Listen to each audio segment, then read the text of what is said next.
I personally have not even been in a grocery store since this whole thing happened. Are you finding that there's like protective barriers? Because I know some stores are doing Yeah. that.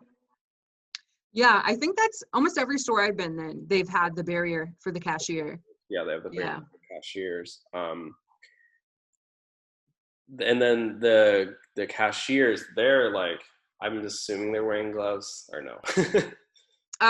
Store policy or no? Not really. Some do, some don't. I mean, a lot of the grocery store employees don't wear masks even. Like it's very common to see somebody not wearing a mask or gloves, and vice versa. Some wear both. Some wear one or the other. Fair enough.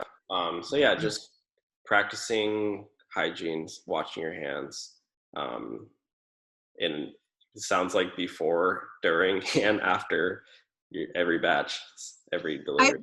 Don't get me wrong, like I don't think wearing gloves is a bad idea, but I just think people that are choosing to wear gloves need to be aware of these things, that it could be doing more harm. So they just need to know how to use them right, is all. Yeah, that's interesting. I haven't heard that before, but I also like don't personally wear gloves because I don't go out. So right.